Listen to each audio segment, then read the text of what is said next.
May I have your attention, please? Ladies and gentlemen, distinguished guests, thank you very much for coming.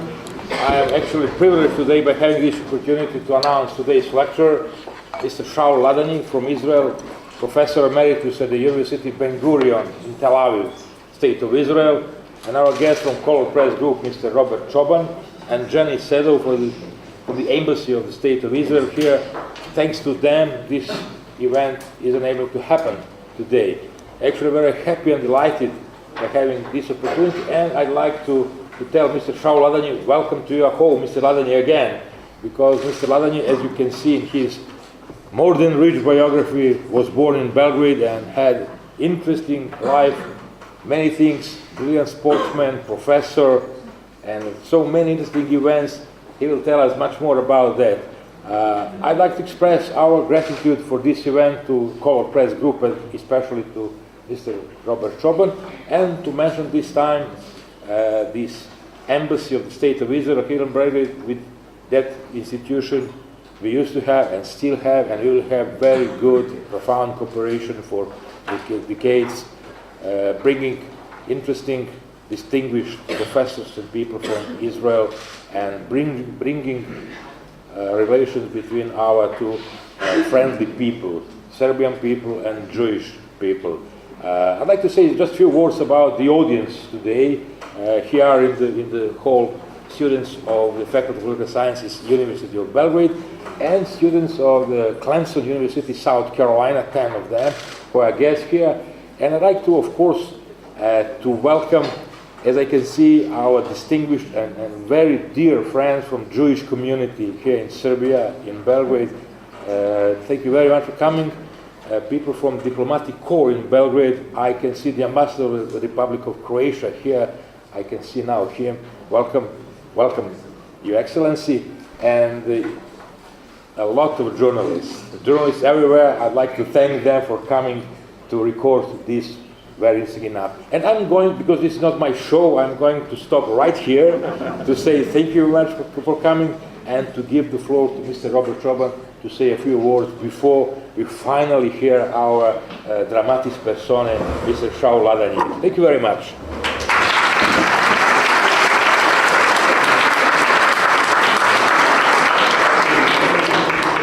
Ovo je taj mikro. Aha, to je taj.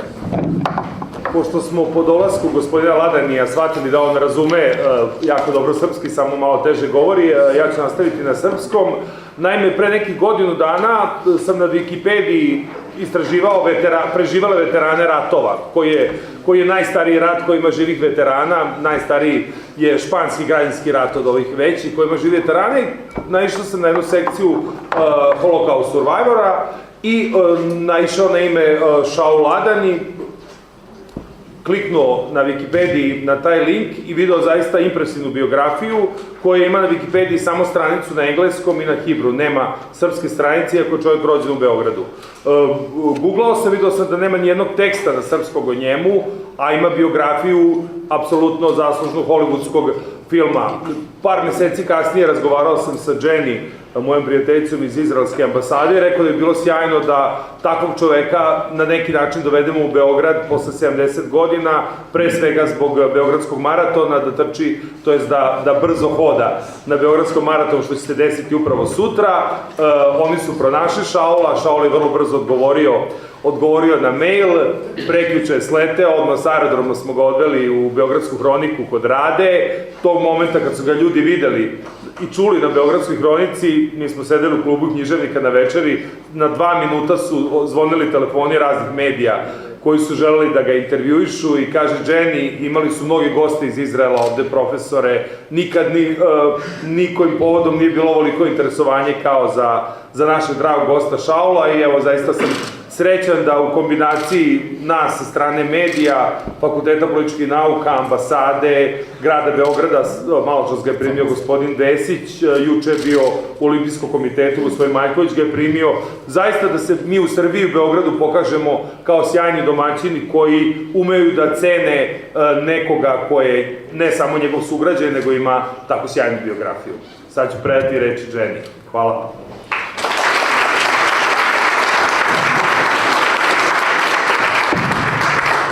Thank you again. try to be even shorter because Shaul's time and your time is precious. I would like to really thank everybody again that was involved in this. It's a real honor to have such a special guest. As Robert was mentioning, we get the chance to have many different Israeli guests from many various fields. But it was really heartwarming to see the interest of different types of people from Serbia for this special person. And I hope today's lecture, that is actually a translation from Hebrew of a title, Mishoal et Kuma, which literally means from Holocaust to rebirth, would give you the opportunity to hear his amazing story. And I would really encourage you to use this opportunity to ask as many questions as possible. So thank you again. Thank you.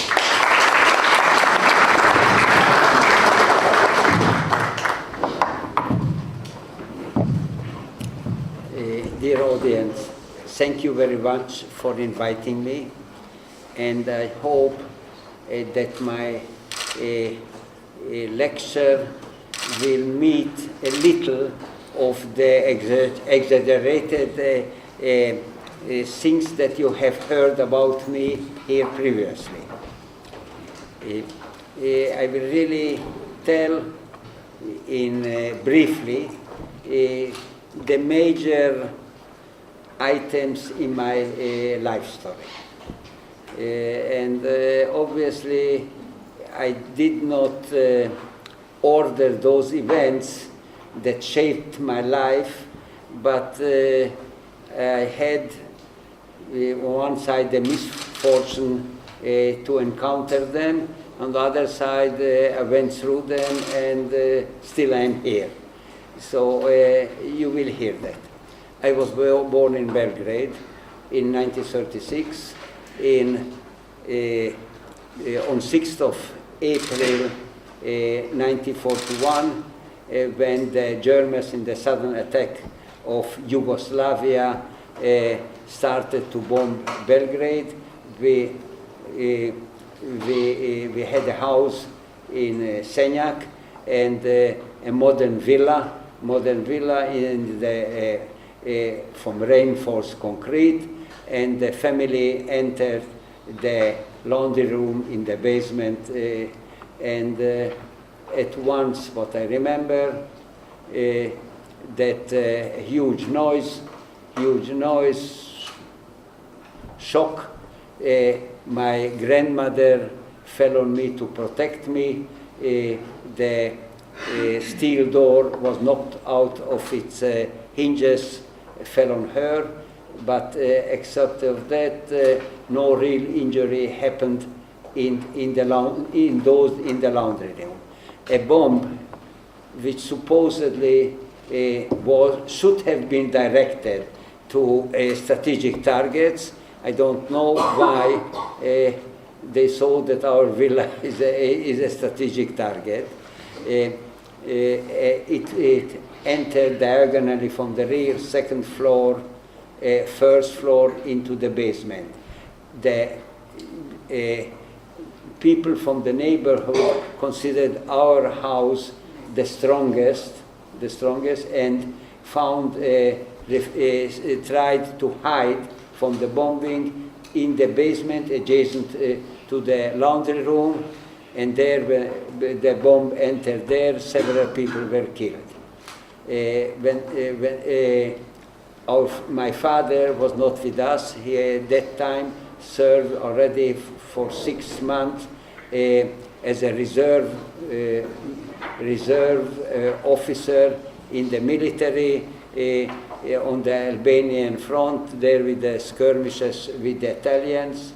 At the lull in the bombing, my grandfather tried to start his Skoda car in the garage in the basement. Obviously, after 6 months, he was unable to start it, so we left it. That was the last time we saw the car.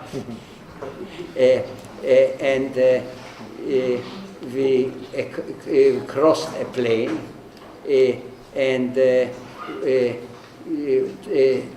try to find a shelter in the basement, kind of a bomb shelter of another friend of my family, and there we stayed until night. At night, we all moved, tried to escape from Belgrade, and we reached.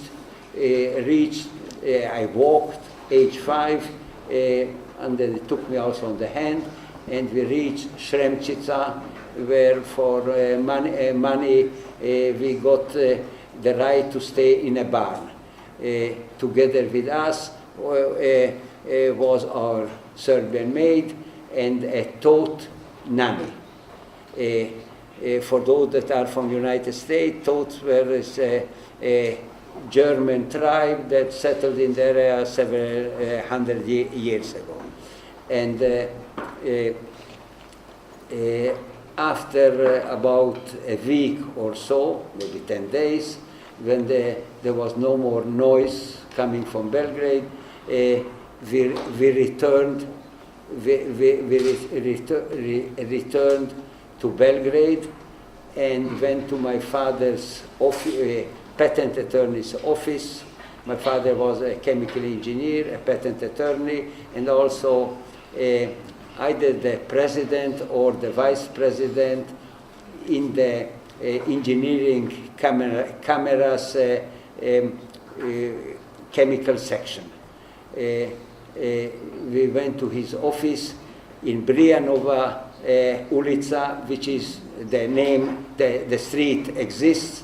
This is the one that is on the side of, at that time, the side of the court, palace. Today you have the city hall.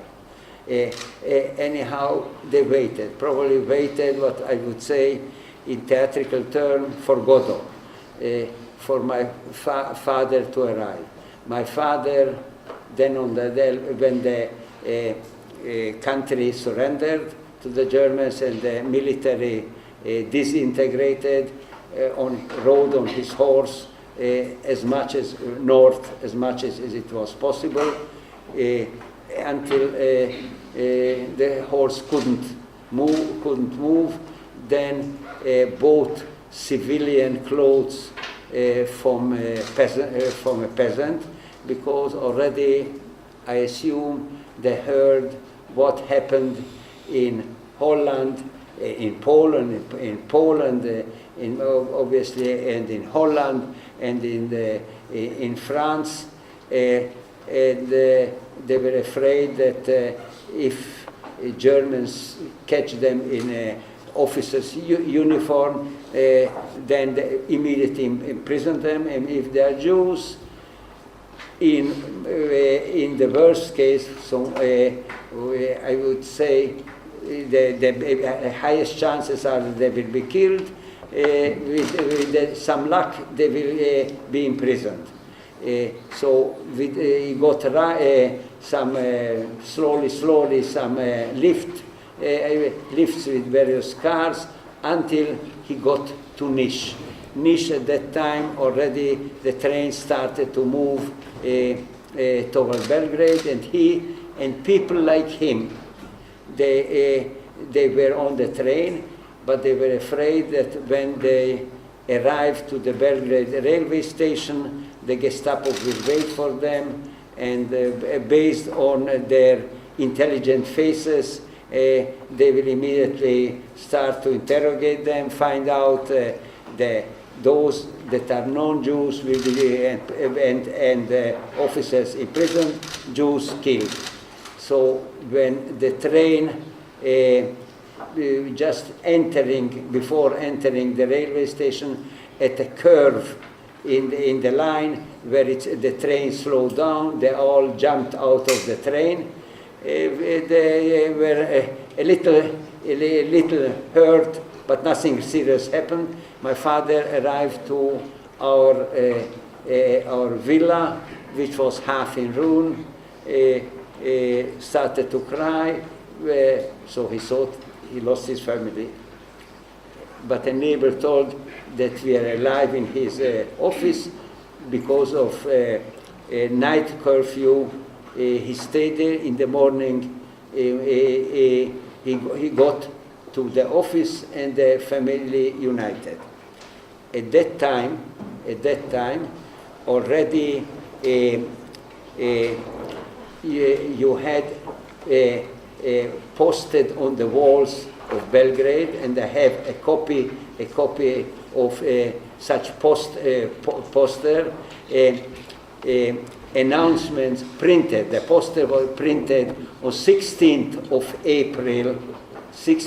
April 41, 10 days after the start of the German attack, in which there were two paragraphs. First paragraph, all the Jews have to report on the 19th of April at that place. And the second paragraph, bluntly, without trying to cover it with very nice words, Jews that won't report will be shot, bluntly. My parents, so I assume my father and my grandfather decided to disobey the order. I don't know what day, but it was around that day, and to escape to Hungary. And the areas that belong up to World War I, to the Austro-Hungarian Empire, and were attached to the new, at the end of the World War I, to the Kraljevina Srba, Hrvata i Slovenca. These were immediately, as the Germans attacked Yugoslavia, these were annexed by the Hungarians. So north of the Danube and the Sava, it became again Hungary. And my father was born in Subotica. My mother was born in Novi Sad. We all spoke also Hungarian, and the family of my mother lived in Novi Sad.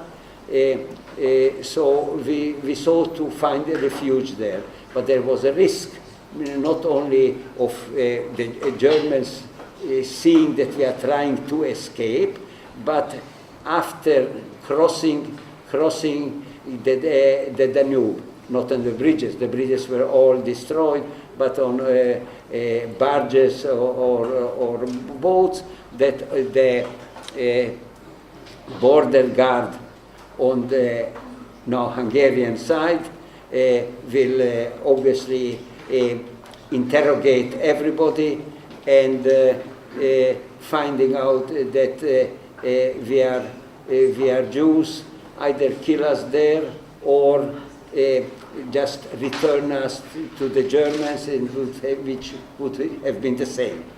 And it was a big risk. My grandfather walked in the front and just showing off, stating as we were Hungarians. He stated here that, which was really partially true, the first part, that the manager, ex-manager of the Hungarian National Railways station with his family Ladany, and then he showed off, and is returning to homeland, stating homeland. This really made a miracle, and they did not interrogate us, and we succeeded. My father, we got to Novi Sad, the family accepted us, except that they said we are too close to the new border, we moved to Subotica. In Subotica, we had still family, the grandparents, paternal grandparents that were with us, they were from Subotica originally. And, but my father was arrested by the Hungarian police, and fortunately my grandmother found a classmate of my father who became a high-positioned policeman, a police officer. With him, she was able to get a release of him. It happened 2 or more additional times, and therefore the family decided, maybe after 3 months, 2 or 3 months, to escape to Hungary. In Hungary proper, to Budapest, a big town, and we got false papers where being Jews was still stated, but the fact that we were Yugoslav citizens was eliminated. And we were refugees in Budapest. Fortunately, my father had such a very well needed profession, so he immediately was accepted in the biggest pharmaceutical concern of Hungary, and in addition he worked after the ordinary work in 2 patent attorney offices that they were, my father had contacts with them before, so professional contacts, so money was not the problem. In the beginning of January 42, once my mother started to cry non-stop. And then after a few days, they brought to us 2 children. A child of my age, I was less than 6 years old then, and a 6 months baby. What happened? Just I later found out that a Hungarian general, by his own decision, entered Novi Sad with a list of all the Jews with their addresses, and they picked up all the Jews from their homes early in the morning and brought them to the strand, to the Danube. The water was frozen. They made a hole in the ice and started to shoot the Jews one after the other.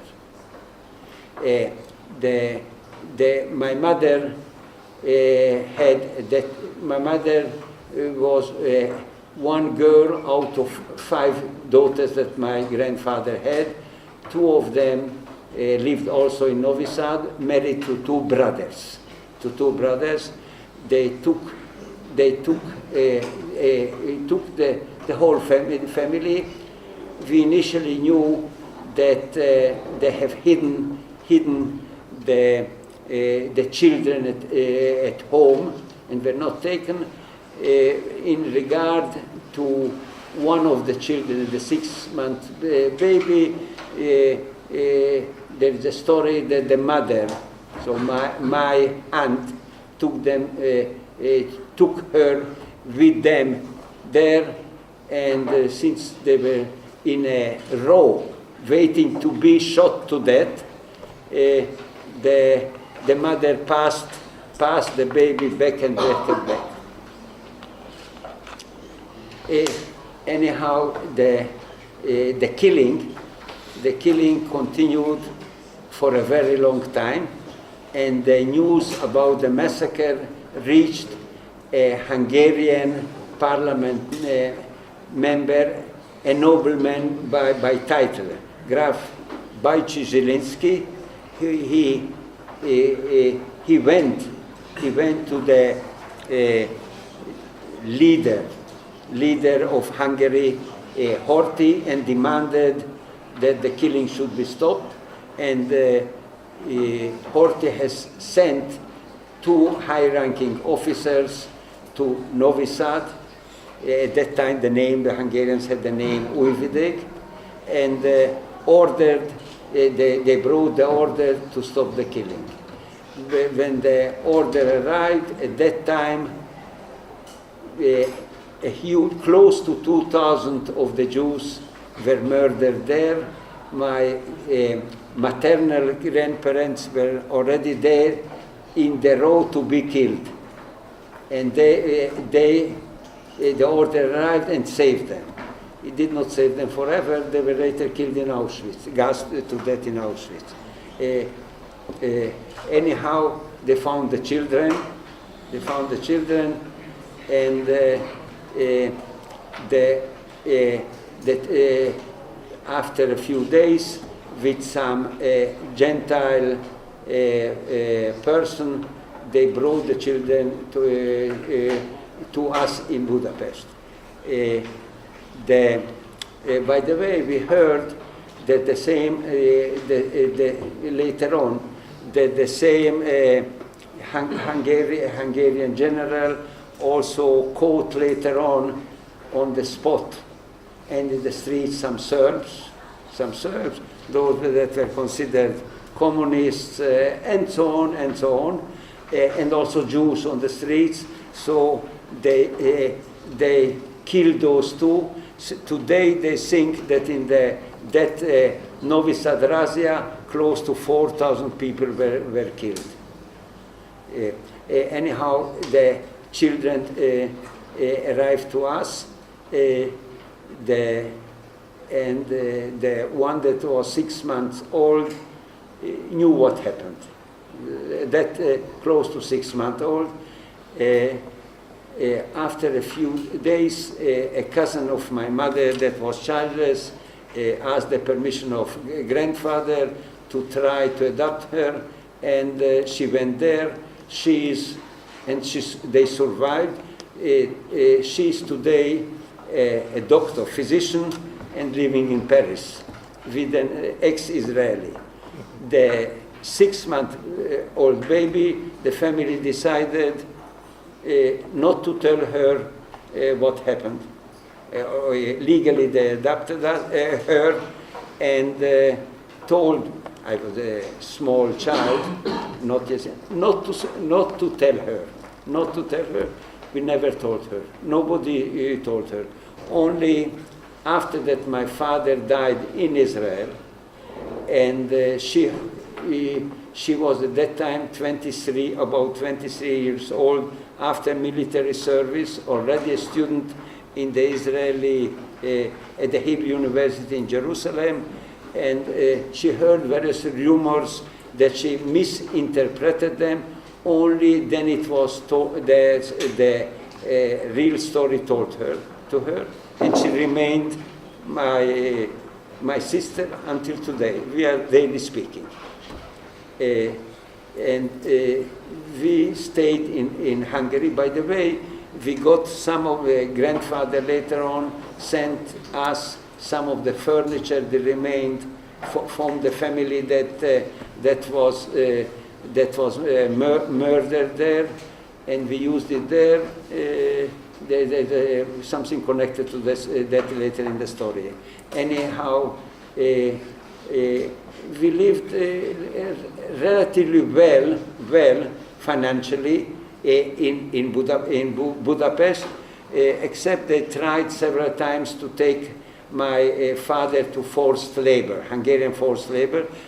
Forced labor were sent to the Russian front to clean minefields. Cleaning minefields not with tools or equipment, but just to walk over the minefield, and if they stepped on the mine and it exploded, then they cleaned it. So there were very few those that returned from there. But because my father worked for that pharmaceutical concern, after being taken to an assembly place, he was always demanded by that concern as necessary for the military effort of Hungary, and they always released them. Until on 16th of March 44, when Hungary almost left the axis to the other side, when they read the war situation, it was clear that Germany will lose the war.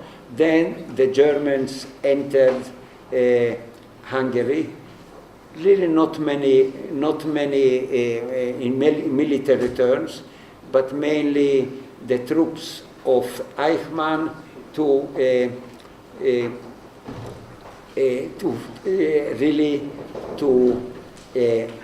deal with the final solution of the Jewish problem, which is a very, very nice statement to kill all the Jews.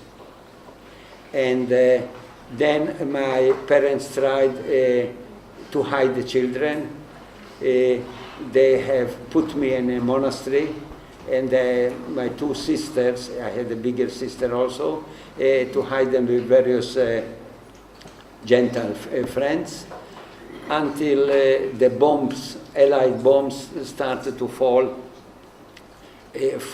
on Budapest, even near the monastery, and my mother got panicked that if we die, it's better to die together, and they took me out of the monastery. By the way, being in the monastery, for me, up to date, is where I have the worst memories. Not that they treated me badly. They treated me as everybody else. But I, as an eight-year-old child, knew that I have to lie, and it's it should not be detected that I'm Jewish. Otherwise, I will lose my life.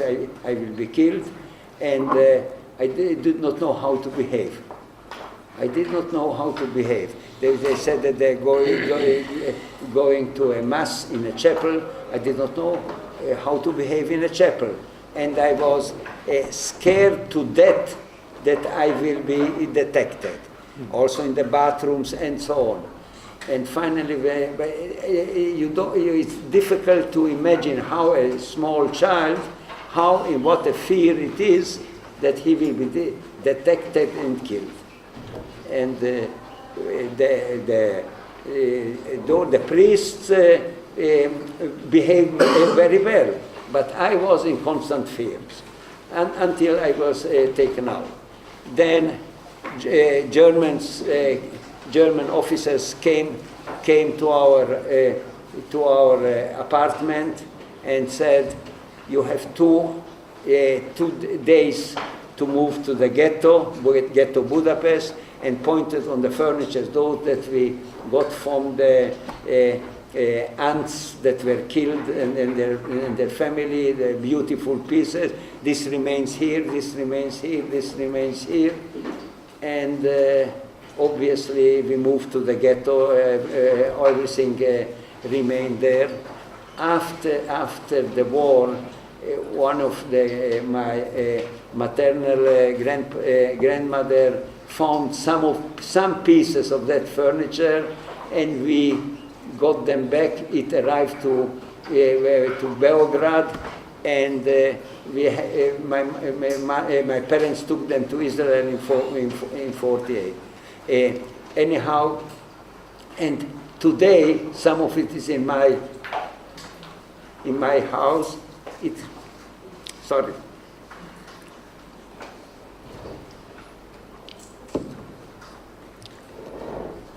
It constantly reminds me what happened.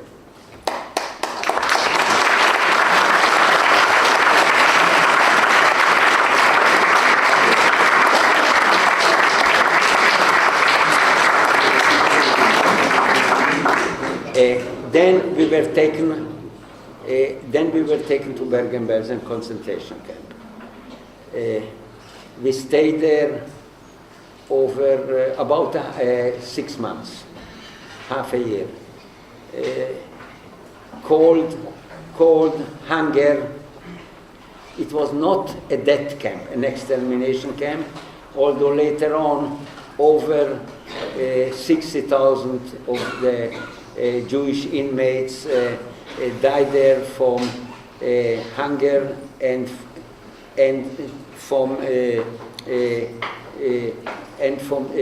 illnesses. You can see pictures how bulldozers are pushing after the liberation the piles of bodies into mass graves when the British driver of the bulldozer puts something, scars here to protect him from the smell of the bodies. Anyhow, we had been there 6 months, and then in a deal we were transferred to Switzerland. And that was when in Switzerland, that was the first time that really I felt what is a childhood. No, we were still in a refugee camp and military control and so on, but it was not a German concentration camp. We returned after the war to Belgrade, and to our house, partly ruined, in the upper floor in some of the rooms. Already somebody lived there. We got one of the partially livable room, single room. My parents then renovated that room, then renovated the first floor apartment in which we moved. My father renovated his factory, and we lived very well. Until the state of Israel was established in 1948.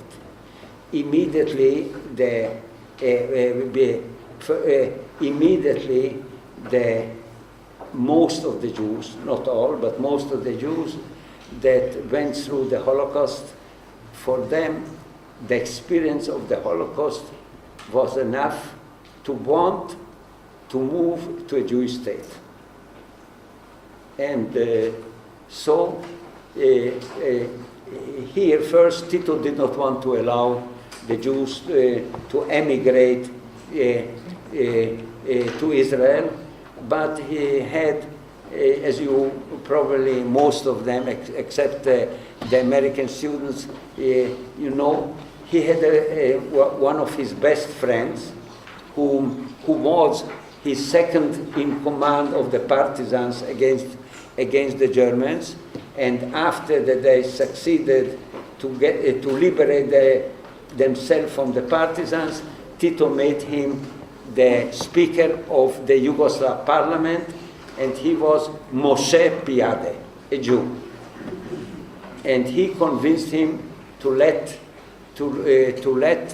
those Jews that want to emigrate to Israel to leave to Israel. But there was one condition, that they have to give up all their real estate, property, everything to the state. And without hesitation, all that huge villa and whatever they have, factory and so on, my parents signed and gave up just to live in a Jewish state. And we got there. The condition initially was very bad. We lived initially without water, without electricity. We had, I remember I had to walk about 1 kilometer each way buckets of water to get water. The conditions improved. But for about a year and a half, I might say, I did not study. So altogether, from 8 years of elementary schooling, I had only about 4.5 years of schooling, and all that also in 4 different languages. Nevertheless, my father tried to be accepted into a 5th class gymnasium. I did not have a certificate of finishing elementary school, and maybe because of my knowledge of mathematics, and despite improper knowledge of Hebrew, I was accepted. And I finished high school toward the end with distinction. I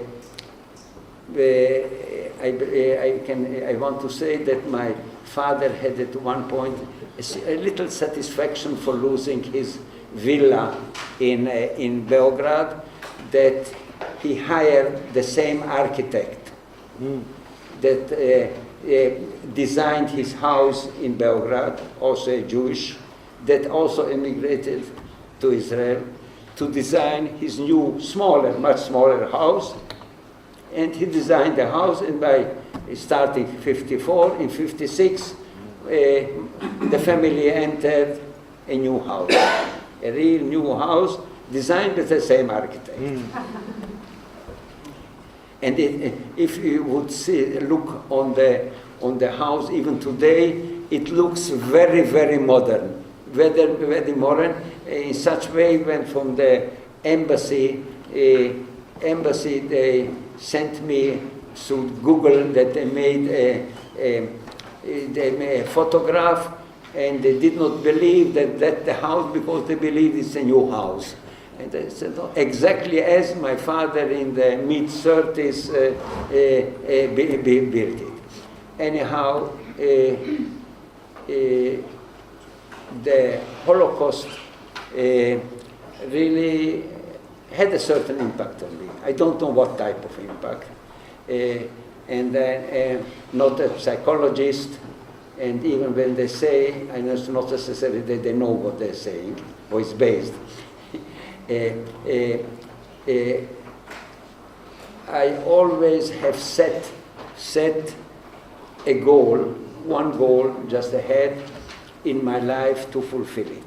So first I set the goal to finish the high school, and then I have set a goal, we had compulsory military service, to become an officer in the Israeli military. When my father became an officer in the Yugoslav military, it was almost automatic for those that had a university degree. So if he had a university degree, almost everybody went through a very short training and so on, and became an officer. In Israel, nobody gets anything automatic. Only if you are fit, and they test you, then they send you to courses. If you succeed, further courses. So finally, I became an officer in the Israeli army. I was an artillery officer. Then I wanted to become an engineer. Tradition. And I got my first degree, a BSc in mechanical engineering. We had just at that time one institution for engineering studies in Israel, the Technion, and which is among the 100 best institutions, academic institutions in the world, by all the type of rankings. It has, I believe, 2 or 3 Nobel Prize winners on their faculty, and many of the achievements that the world, including you, enjoy. The ways, the disc on key, and so on. They are all developments made in Israel, and the Technion had a big influence on those achievements. Anyhow, finishing. It was also quite difficult also to cope with the studies at the Technion, because I was released from the army after the war of the Sinai War in '56, and I arrived about 2.5 months late to the first term. So I had to cope. But at second year I had a scholarship and so on. Third year I was also assistant, research assistant, and so on. Then I wanted to get a master, and after a year I got a master in at the same place, mechanical engineering. I got married, and we moved to Jerusalem. And I looked what is possible. I moved to Jerusalem because my wife was working on her PhD studies. And I looked what is possible to study in Jerusalem for a third degree. Was nothing for me, because but there was a new subject that they started, business administration. I was in the second really class that they studied it. When I finished, my professors asked me whether I want to pursue for a doctorate, and they recommended me with some scholarship, and I was accepted to Columbia University, and I succeeded. Got a PhD, despite the fact that in the middle of my studies, the 6-day war broke out, and without hesitation, I found a way how to get back without being called. Got back, and on the second day of the war, I already fought in the Sinai desert, and had to return. My wife remained in New York, and obviously I had to return to New York after the war, paying my own the ticket for my own pocket. And I wanted to become a university lecturer. I became, and I wanted to advance on the ladders of the academia, and I wanted to reach, now it's a joke, I wanted to reach only up to the next to the last rank in the academia, which is Professor Emeritus. I did not want to reach the last rank, which is the late professor.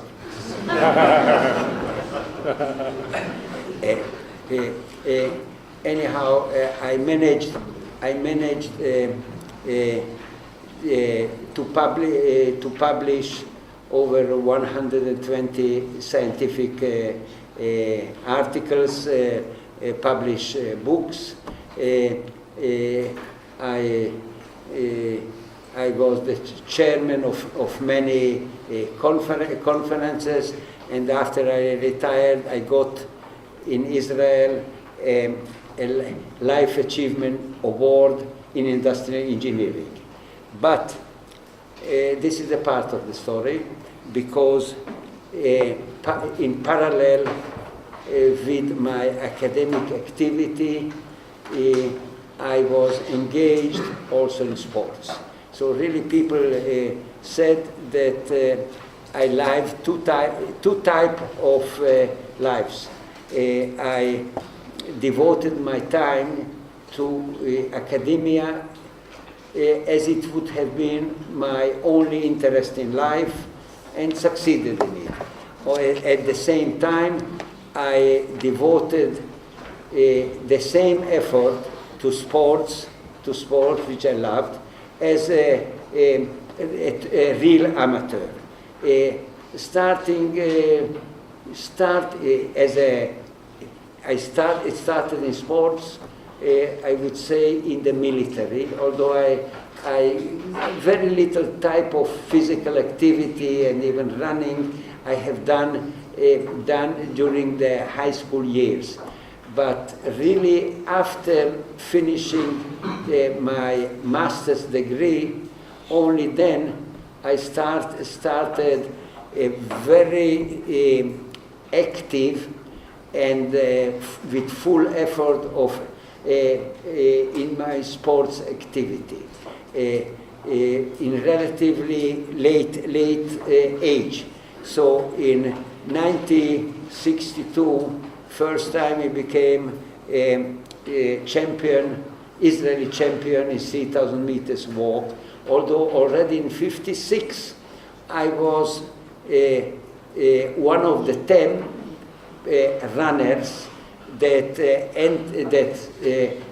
participated in the first marathon run in Israel, 1956, then in running. But it was not really a serious training. And then when after 62, I started serious training. I participated what is kind of a Jewish Olympic Games, the Maccabean Games, during my doctoral studies at Columbia University in New York. I trained very hard, very hard. I also studied very hard. Never studied as hard in my life as during my doctoral studies, but I trained also very hard. I was in 66, I broke the oldest American existing record in the books of records of United States, and have improved it, and from year to year. In the 50 miles, I started with 8 hours 35 on track, and finally in 72, not only I improved that same record, United States record, for the 5th time, but I have set a world record of 7 hours 23 minutes. So it's a huge improvement, but not at once, slowly, and that record stands up today. In parallel together with it, I trained for the 50 kilometers, competed in the 68 Mexico Olympic Games. I was I was a winner of the most famous walk in the world for many years, the London to Brighton, which celebrated 100 years.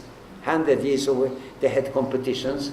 I won there 3 times that race, and I have the 3rd best time on that course, when 8 Olympic gold medals have won it. So I have the 3rd best time, or even better than 2 of the gold medal, Olympic gold medal winners. I won the World 100 kilometer championship in Lugano, not at once. First time that I participated, I was 5th. The year after it, I was 3rd, until now, for the 3rd time, I became world champion. And then I saw, I was among the top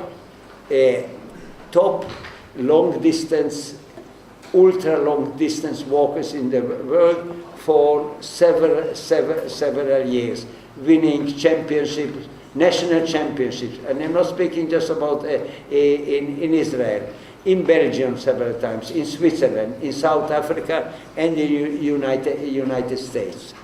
And I never stopped walking, even as a master. Master means after age 4. By the way, I was the first one in the United States history that by winning the Masters Championship, simultaneously I won also the Open Championship. And I repeated it several times. And I won hundreds, if not many hundreds of such races all around the world.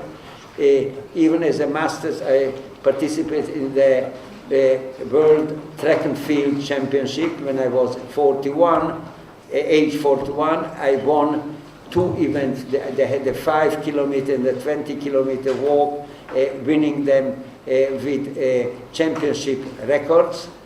And finally, at age 70, I have set a new world record, but age group world record, in the 100-mile walk. 100 mile is very close to 161 kilometers. 100-mile walk, I set a world record for the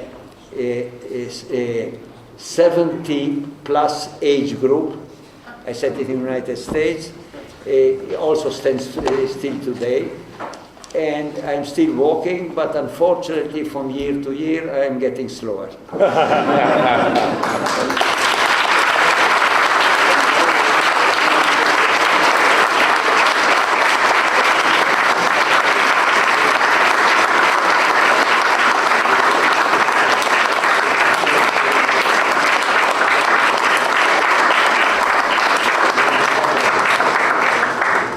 Hvala vam puno, gospodine Ladany. Thank you very much, Mr. Ladany, for your inspiring lecture, life story. We really enjoyed what you said. And now we have, I think, enough time for your comments and special questions. Please feel free to raise the questions. The floor is open. Would you please? Engleski ne znam francuski. Koliko ovdje naroda zna engleski da mogu. Posmatram vas, zahvaljujem se gospodinu što je došao na natječaj. Mislila sam da ću čuti njegovu životnu priču, čak sam iz Maravnice ponovo slušao da zapravo. Samo da se smijete. Treba li se da obezbedite prevodioca? Posmatram vas, gospodina što kaže vi se smijete, ha ha ha. Šta mislite, na što ste ličili također i vi, jeste vi ambasador? Iz ambasade izvesti? Nisam. Ne znam, neko je tu rekao nešto tako. Znači, to nije u redu, nije lepo, nije pošteno za druge. Znači, ja sam već drugačija od ostalih. To su upravo dešavaju se i vreme, su vaše. Ako se to mislite razli, pristojno neka promjena mora biti. Jel u redu? Hvala vam na vašem komentaru. Nema na čemu. Izvolite dalje, pitanja. Translate. Yeah? We didn't hear the question. Translate what she said? Yeah, she asked why the whole lecture was only in English. That's I can, sorry for my question. Yeah. I can answer because my knowledge in Serbian is very, very limited, what I still remember. So I am unable to deliver a lecture in Serbian. But if you prefer in Hebrew, in Hungarian, or even to a certain level in German, I could deliver it. She speaks French. Yeah, she speaks French. But that was not on your address. Je parle un peu français, ma pas... Let's proceed, please. Just a small question. I've noticed that you mentioned mentioned that you also spoke Hungarian, like in your childhood. So what was the first language? Serbian? You spoke Serbian with your parents, or? My first language were 3 languages. I spoke simultaneously as a kid. Hungarian at home with the parents. That's what I asked. Serbian, what it was mentioned here, with, not only with the maid, but also outside with the outside environment, Friends. and German with the nanny. So I spoke 3 languages basically, but at the level of small children speak. I see. But the Hungarian was your maternal language, let's say. Yeah. More questions, please. Yes? Could you tell us about the events in Munich in 1972? Yes, I was there. I have a vivid memory of it also. I described in detail what happened there in my autobiography. The autobiography appeared first in Hebrew, then it appeared, and it's out of print, the Hebrew one. So if you would like to read it in Hebrew, only in second-hand shops you could find it. In English, it was published in 2008, and it's still available. There is a lady here, a journalist, author, and she just asked me to sign it. You can see it. The title of it is King of the Road, but it has a subtitle which is even more meaningful. The subtitle is From Bergen-Belsen to the Olympic Games. But there is something in addition to it. An Italian journalist wrote, after speaking with me, reading my autobiography, he wrote a biography about me, much shorter, published it in Italian. The title, if I translate it, is 5 Rings and a Star, and that book has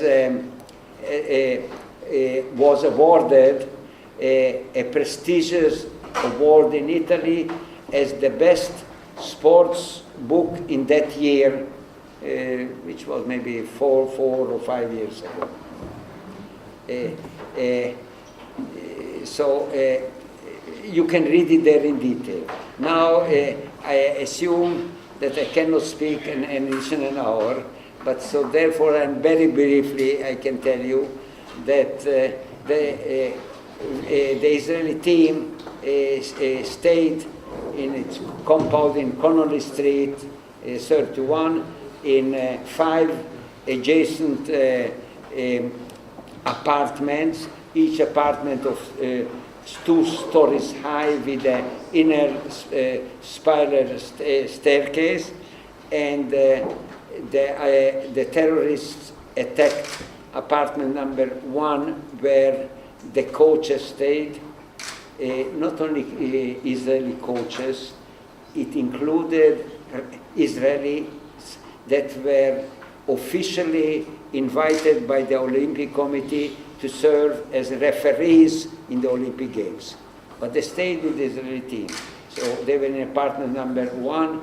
I, with 5 others, stayed in apartment number 2. The 3 weightlifters and 3 wrestlers stayed in apartment number 3, 2 doctors in apartment 4, and the chief of the mission in apartment number 5, and the terrorists attacked apartment number 1 and 3, and when we got the partial knowledge of something is going on, everybody behaved a little differently. When somebody from my apartment awakened me, I just walked to the front door, opened it opened to the inside, and stepped maybe half of the body outside and looked what is going on, because I expected a warfare type of situation, but I did not see any violent type of situation. But about 4 meters to the right of me, to the entrance to apartment number 1, I saw a man with fully dressed, with a hat and dark skin, and he was looking straight ahead. I was about 4 meters of him. Later on, we understood he was the head of the terrorist groups, and he was speaking to 4 guards of the Olympic Village that stood maybe 15 meters away, each beside the other, 2 of them women, and I overheard one of the women asked that man to allow the Red Cross to enter and to provide some aid, and he refused. And when they tried to convince him by saying, "You should be humane," he replied, "The Jews are not humane either." I don't remember whether it was in German or in English. I speak both languages, but I assume that it was in English.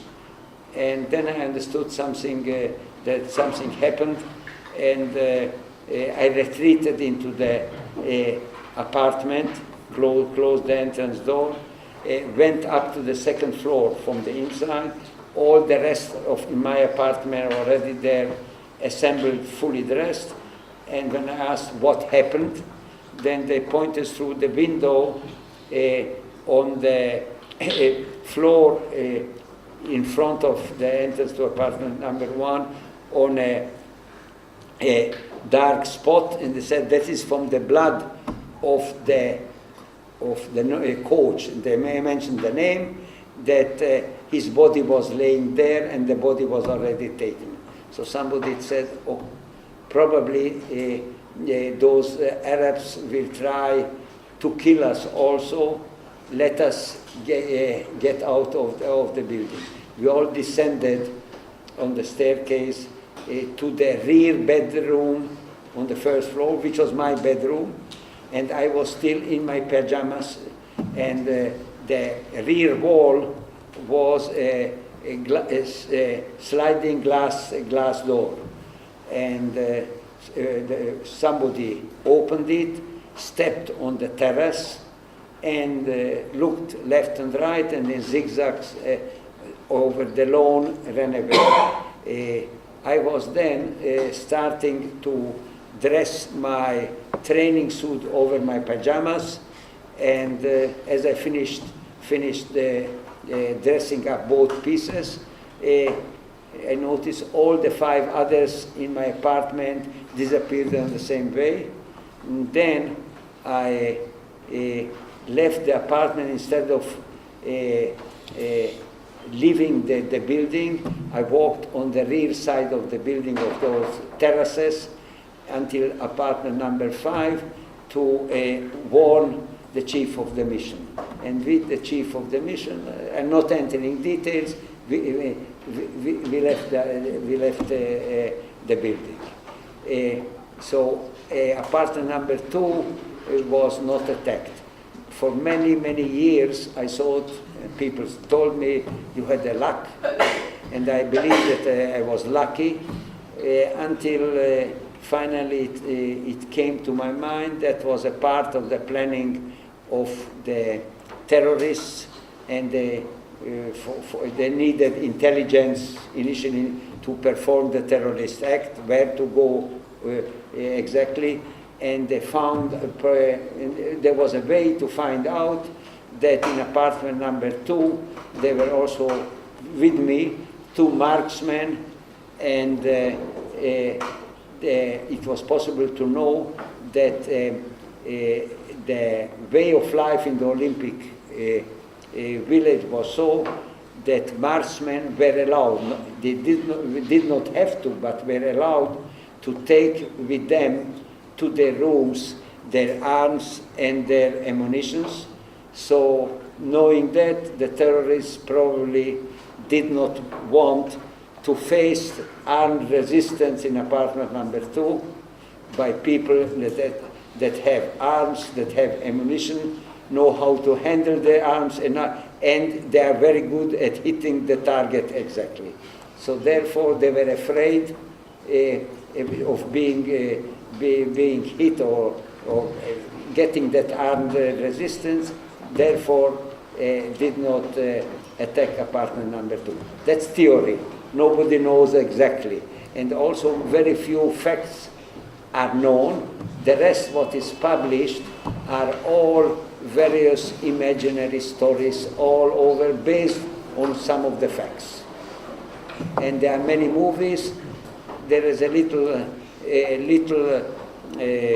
correcting the truth in the movies, and it's a lot of imagination. Okay, one more question, please. Yes, thank you. My name is Nikola. I'm a student of this faculty. First of all, I would like to congratulate you and all of our Jewish guests on the 70th anniversary of the State of Israel, which was a few days ago. Thank you. My question would regard the fact that I often like to compare the Jews and the Serbs, not just because of the same history of exile we had in the Second World War, but also the State of Israel with the State of Serbia, regarding the hostile environment and the clashes of the great forces in the area, here and there. And what would be some of your experiences as somebody who was in the State of Israel since it was formed until this day? What would be your experiences which we could use in our cases, and not regarding the political or geopolitical or military side, but your work there and your interference with the people and that energy that brought to the forming of the state and its building from basically nothing to what it is today, one of the strongest and greatest states in the world. Thank you.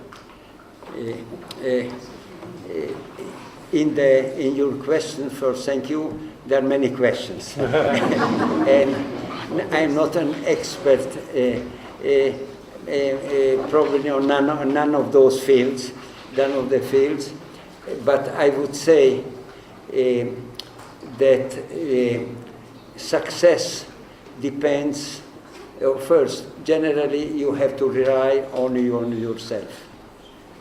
And if you have friends, it's very good. It's very helpful. Rely on yourself. That's a motto that you should follow. Self should follow all. Follow into the future always. Friends can help. Don't rely always, because in today's politics, I'm not speaking about individuals in politics of countries. What is important for a country is the interest of that country, and if the interests start to change, and they don't match your interests, then even if you were friends, the past friendship won't help you. We had such experiences, like, let's say, between the relationship between Israel and France, and then all the friendship that we had, even the fact that earlier there were two Jewish, by the way, altogether 3 Jewish prime ministers in France. Even after World War II, we had 2, Mendes France and Leon Blum. But later on, at the de Gaulle period, all that friendship did not help. Rely on yourself. Okay, if not, one more question, really. Okay, please. My name is Theodora. I also study at this faculty. I can't hear it, sorry. My name is Theodora, and I also study at this faculty. And I come from Subotica, so I was also touched by that part of your story. And if I counted well, you're 82. So I wanted to ask you, because I can notice everywhere around myself, young people easily giving up on everything. And you're 82 and you seem very optimistic after everything that happened to you. What has been the thing that has kept you going through all of that? My initial answer to your statements is like on the previous question. I'm not in your field, in that field. So I don't really know. But knowledge is very important. To know the history, to get educated, and to get correct information, and not just partial information, which might mislead your mind and your decision. And come up then later with your own position, and but you have to really search for the truth. Okay.